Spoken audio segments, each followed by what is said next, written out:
Hello नमस्कार दोस्तों। पिछले वीडियो में हमने ग्रामर के बेसिक्स हम स्टार्ट किए थे जो कि कंडीशनल वे से हम चल रहे हैं, जो कि हमारे लिए इंपॉर्टेंट है।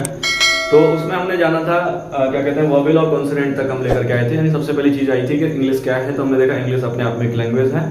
और सर ये लैंग्वेज के कई फॉर्मेट्स होते हैं। फॉर्मेट हमने बात करी थी, कोडेड फॉर्मेट, बॉडी लैंग्वेज होती है, साउंड फॉर्मेट होता है, हमारे पास है पिक्चर फॉर्मेट होता है। इनमें से जो हमारी जो लैंग्वेज इंग्लिश है, इसका जो फॉर्मेट है वो हम कह सकते हैं कौन सा फॉर्मेट है, साउंड फॉर्मेट। इसका मतलब इंग्लिश एक लैंग्वेज है जो कि लैंग्वेज आती है साउंड से। आप बोलेंगे सर साउंड कितने होते हैं, तो हमने देखा था 26 होते हैं जिनको आप बोलते हैं लेटर्स, और 26 लेटर्स के ग्रुप को आप बोल रहे होते हैं अल्फाबेट। तो अल्फाबेट हमने कहा अल्फाबेट के 2 डिवीजन होते हैं। अल्फाबेट से एक कैटेगरी आती है वॉवेल की और दूसरी कैटेगरी आती है कंसोनेंट की। वॉवेल होते हैं सर 5 AEIOU, बचपन से आपने पढ़े हैं। कंसोनेंट रिमेनिंग 21 जो इनको छोड़ करके होते हैं कंसोनेंट होते हैं। अगला एक हमारा प्रश्न आता है प्रमुख रूप से कि वॉवेल कंसोनेंट को आप देखेंगे, यहाँ से आगे देखेंगे, कंटिन्यू करेंगे तो वॉवेल और कंसोनेंट से मिलकर के जो बनता है वो वर्ड बनता है आपका। यानी कोई वर्ड दुनिया का आप देखेंगे वॉवेल और कंसोनेंट के सहयोग से यानी कोलैबोरेशन से बनता है। बहुत ही कम ऐसे वर्ड आपको मिलेंगे जो प्योरली वॉवेल को मिला करके बने हों। उम्मीद है आप समझ पा रहे होंगे। आप ढूंढने का प्रयास करिएगा तो बहुत ही रेयरली आपको ऐसे वर्ड मिलेंगे जो वॉवेल प्योर वॉवेल का यूज करते हुए बने हों, क्योंकि इसमें एक साइंटिफिक रीजन भी है। आप इसको समझेंगे और मैं एक बार क्लियरली आपको समझाऊंगा तो आप कहेंगे सर वाकई में हाँ ऐसा हो सकता है। तो वर्ड नेक्स्ट क्वेश्चन होता है हमारा कि वर्ड कितने टाइप्स के होते हैं, तो हम बोलते हैं 8 टाइप्स ऑफ वर्ड्स होते हैं जिनको आप बोलते हैं पार्ट्स ऑफ स्पीच, यानी जिन्हें आप बोलते हैं पार्ट्स ऑफ स्पीच। यानी 8 टाइप्स ऑफ वर्ड्स का जो ग्रुप है ना टोटली वो पार्ट्स ऑफ स्पीच बोला जाता है, जिसमें आपका noun, pronoun, adjective, verb, adverb ये सारी चीजें आती हैं। देन अब अगला प्रश्न आता है कि सर ये वर्ड आ गया हमारा, अब वर्ड को भी अगर मिला दें ना तो क्या बनेगा हमारे पास में, तो कुछ लोग बोलेंगे सर सेंटेंस बनेगा। लेकिन मैं कहता हूं प्रमुख रूप से 3 चीजें हमारे पास बन रही होंगी। इसको इरेज करके यहां से फिर से स्टार्ट करेंगे। हेलो, तो उस पर आगे जाने से पहले एक बार समझ ही लेते हैं कि वॉवेल 5 ही क्यों होते हैं, इसका क्या रीजन है। आप समझेंगे ये चीजों के। जैसे हमने एक फेस बना लिया, आपके गले में जो होता है ना आप जानते हैं वोकल कॉर्ड जिसे बोलते हैं, ठीक है। सैरिंग्स जो होता है, चिड़ियों जो पक्षी होते हैं उनके गले में जो सैरिंग्स, अगर आपने साइंस पढ़ रखी हो थोड़ी बहुत आप ये जानते होंगे। तो इस तरीके से हमारा वोकल कॉर्ड होता है। यहाँ आप देखेंगे तो यहाँ वाइब्रेट कर रहा है ये वोकल कॉर्ड। आप यहाँ हाथ लगाइए कोई वाइब्रेशन नहीं है, आप यहाँ हाथ रखिए कोई वाइब्रेशन नहीं है, आप यहाँ रखिए देखिए वाइब्रेशन मिल रही है आपको। इसका मतलब आपका जो वोकल कॉर्ड है वो कहाँ पर है, यहाँ पर है। यानी वोकल कॉर्ड जो आपका एक तरीके से ना साउंड प्रोड्यूस कर रहा है। और आप समझते हैं ना बांसुरी आपने देखी होगी, तो बांसुरी जब बजती है तो उसमें साउंड तो प्रोड्यूस कर देती है, लेकिन उसको ना ट्यूनिंग में बदलने के लिए ना उसके लिए यूज होते हैं जो होल उसके अंदर होते हैं ना, वो होल उसमें करामाती है, उसको प्ले करना चाहिए, होल भी हो। और एक नॉर्मल जो बजाना नहीं जानता हो ऐसे अनएक्सपर्ट इंसान के हाथ में अगर दे दी जाए वो, तो उससे सिर्फ पीपनी बजाएगा, बांसुरी नहीं बजेगी। आप समझ पा रहे हैं। हारमोनियम भी सेम प्रकार से वो पंपिंग करता साउंड निकालता है। अगर कोई एक बटन दबाए रखेगा तो एकदम पीपनी जैसा बजेगा, कोई सुर नहीं निकलने वाला उससे। तो सुर निकलते हैं जब आप उसे तरीके से, आप सलीके से उस चीज को, जब उसके साउंड को रिलीज कर रहे होंगे। तो हमारी बॉडी में ये साउंड रिलीज करने का जिस प्रकार से हम बोल पा रहे हैं, ऐसे साउंड कैसे निकले हैं। तो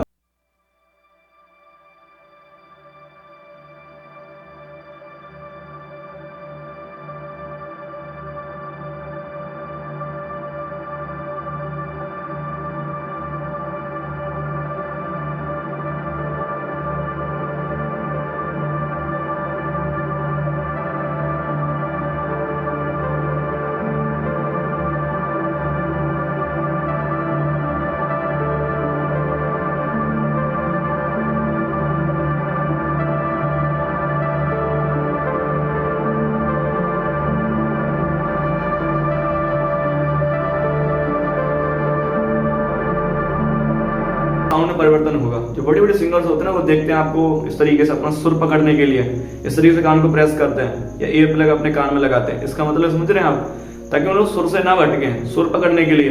क्योंकि हम नाक के सुर रहता है तो इस तरीके से हमें फील नहीं होता कि हम किस सुर पे बोल रहे हैं, हम सुर से भटक जाते हैं और हमें फील नहीं होता। तो इसलिए बिकॉज ऑफ जो एयर है वो हमारे दोनों से फ्रिक्शन, गले से भी आ रही है और नाक से ही फ्रिक्शन करते हुए निकल रही है। कुछ लोग सुन देखेंगे आपने वो नाक के सुर बोलते हैं। तो नाक के सुर बोलना मतलब समझते हैं जो नाक का सहारा ज्यादा लेते हैं बोलने के लिए, उसे बोलते हैं नाक के सुर बोलना। कुछ लोग बोलते हैं पेट से बोलिए तेज आवाज निकलेगी, तो पेट से बोलना मतलब डायरेक्ट वोकल कॉर्ड से बोलिए, नाक का सहारा कम लीजिए। दिस मीन्स आप समझ पा रहे हैं। और दूसरी चीज आपने बुजुर्ग लोग देखे होंगे, आप बुजुर्ग लोगों से आप फूफा खिलवाइए तो फूफा में उनकी फूंक निकल जाती है, नहीं उनके दांत नहीं होते। बिकॉज बड़े बूढ़े लोगों के बुजुर्ग लोग जो होते हैं उनके दांत नहीं होते, तो उनके फूफा जब वो बोलते हैं तो उनकी फूंक निकल जाती है, वो क्लियरली बोल नहीं पाते इस चीज को। अब बोले सर क्या मजाक कर रहे हैं, बिल्कुल एकदम से। अब बुलवाइएगा नहीं, क्योंकि बुजुर्ग हमारे सम्मानीय होते हैं, बट आप देखिएगा वो जब आधे होते हैं तो उनकी हवा निकल जाती है, मतलब वो वर्णों को क्लियरली प्रोनाउंस नहीं कर पाते। इसका मतलब दांतों का भी रोल होता है बोलने के लिए भाई, ठीक है। दूसरा आपका तालब भी होता है, जिनका कुछ होता है कि तालब के ऊपर से, जैसे हम का बोलते हैं तो हमारी जीवन ऊपर वाले तालब को टच करती है, तालब को टच करती है, तो ये भी हमारे लिए इंपॉर्टेंट है। जिनकी जीभ कटी हुई होती है किसी प्रकार से होती है, उनका भी देखिए, जिनकी जीभ कटी होती है वो सही नहीं बोल पाते हैं, बोलते हैं आ ओ ए ओ आ, यानी साउंड निकल रही है लेकिन सही प्रकार से नहीं बोल पा रहे हो। सही प्रकार से बोलने के लिए जीभ का सही प्रकार का होना जरूरी है, जिस तरीके से वो साउंड को सही प्रकार से मैनिपुलेट कर पाए, समझ रहे हो, वरना वो पीपना ही बनेगा, बस सुर नहीं निकलेगा उससे। तो आप ये समझ पा रहे हैं कि दांतों का क्या रोल है, आपको समझाया मैंने। बुजुर्ग लोगों की कहानी याद करिए, वो क्यों क्लियर नहीं बोल पाते, क्योंकि दांतों का भी बोलने भैया यूज है। सर टंग का, जो लोग बोले जाते हैं कि वो गूंगे हैं, बोल नहीं सकते, तो उनमें किसका रोल और किसका डिफेक्ट है? वोकल कॉर्ड तो ठीक होता है उनका, इसका मतलब उनकी ज्यादातर की ना जीभ अस्वस्थ होती है, जीभ के कारण नहीं बोल पाते वो सही प्रकार से। वोकल कॉर्ड तो रियरली किसी का, और वोकल कॉर्ड भी खराब होता है। जैसे हम टीचर्स लोग अधिकतर बहुत समय बोलते रहते हैं, बहुत सारे बेचेस पढ़ाते हैं, तो बहुत अधिकतर समय हमें बोलना होता है, तो अगर हम बीच में पानी ना पिए तो हमारा जो वोकल कॉर्ड है वो सूखा पड़ जाता है। वोकल कॉर्ड जितना ज्यादा सूखा रहेगा उतना ही इसके खराब होने के चांसेस होते हैं। और समझिएगा मेरे भाई, अगर वोकल कॉर्ड ही खराब हो गया ना, तो तुम्हारे दांत कितनी भी अच्छे हो, आपकी जीभ कितनी भी अच्छी हो, दो तो लगा लेना, पर आवाज नहीं निकलेगी, क्योंकि वोकल कॉर्ड मतलब आपका समझ लो कि बेस ही खराब हो गया पूरा। तो इसलिए उनको सलाह दी जाती है कि कुछ चबाया करें, जैसे च्युइंगम चबा लें, तो उससे क्या है कि सलाइवा मुंह के अंदर बनता रहता है, जिससे कि जो वोकल कॉर्ड है बिल्कुल सूखा नहीं पड़ता। तो उसे आप समझ पा रहे हैं चीजें, मैं मजाक नहीं कर रहा, बिल्कुल साइंटिफिक रीजन से आप जाके चेक कर लीजिएगा।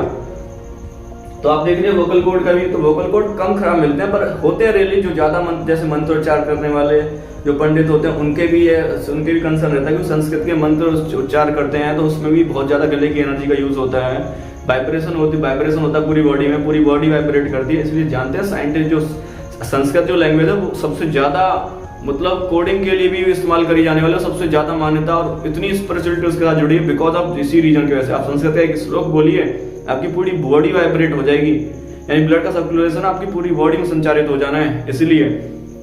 तो वोकल कॉर्ड का देन आप देख रहे हैं नोज, नाक के सुर बोलना मैंने आपको बताया, और लिप भी है। लिप का मैं एक रीजन बताता हूँ, आपने ना भैंस देखी होंगी, भैंसे या वैसे जो जानवर जिनके होठ नहीं है वो नहीं बोल पाती, वो मुंह खोल के मैं बोलती हैं लेकिन उनके होठ नहीं, अगर होठ होता तो आराम से मैं माँ जे बिल्कुल बोलती वो, बिकॉज ऑफ। लेकिन आप देखते हैं एक पक्षी आपने नोटिस किया होगा, बोलने वाले कबूतर तो नहीं आते, पर बोलने वाले तोते जरूर देखे सर हमने।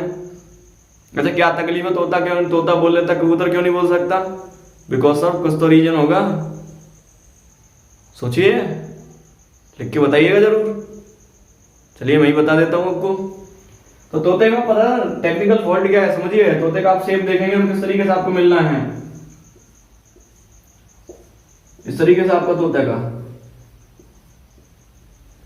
ये तोते में बन जाइए। आप इसकी चोंच पे गौर करिए जरा, इसकी जो चोंच है ना, बाकी जो कबूतर की चोंच देखो क्या उसकी स्लिम होनी है, इस तरीके से स्लिम होगी कबूतर की चोंच, बट इसकी चोंच आप देख रहे हैं इस तरीके से सर, और इस तरीके से चोंच के होने के हमारे वही समझ रहे हो, चोंच फिल्टर करने का काम करती है, यानी चोंच कंप्रेस करती है वॉइस को जो हवा जो साउंड निकल रहा है उसको कंप्रेस करने की। और दूसरा इसकी जीभ आप देखिएगा बिल्कुल उसी तरीके से काम करती है जैसे इंसानी जीभ की तरह। तो दो रीजंस की वजह से ना तोता बोल सकता है, कबूतर नहीं बोल जाता है इतना ज्यादा, वरना कबूतर ही पाले, बचपन से पाले तो कबूतर सीख जाए, शायद नहीं सीखता।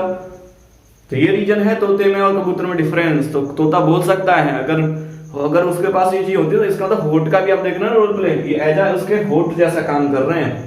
अगर मैं आपसे कहूंगा अपन तो अपने दोनों होठों को पकड़ लीजिए और मुंह खोल लीजिए और आप बी बोल के दिखा दीजिए, गारंटी है मेरी। आप जीभ मत हिलने देना अपनी और दांत मत चिपकने देना, ना होठ चिपकने देना, आप बी बोल के दिखा दीजिए, 100 रुपए का नगद पुरस्कार है आपको। आप नहीं बोल पाएंगे, ट्राई करिएगा अपने घर में। इसीलिए यही इसका रीजन छुपा हुआ भाई मेरे, इसीलिए वॉवेल्स की संख्या कितनी है 5। आप जरा होठ पकड़ के ना बिना जीभ हिलाए दांतों को भी ऊपर रख के आप ए बोल के देखिए बोल लोगे, बी बोल के ई बोल के देखिए बोल लोगे, यानी जितने भी वॉवेल हैं ये बोल लोगे, लेकिन कॉन्सोनेंट एक भी नहीं बोल सकते। इसलिए ही ये 5 हैं और ये 21 है। अगर कोई छठवां भी ऐसा होता जो इस प्रकार बोला जा सकता था तो फिर वॉवेलों की संख्या 5 नहीं 6 होती। क्लियर है? पर जनरली आप अपने किसी चलिए उसमें खैर क्यों जाए, हम किसी पे कमेंट नहीं करना चाहिए। उम्मीद है ये चीज़ आपकी समझ में आई होगी भाई। क्लियर है?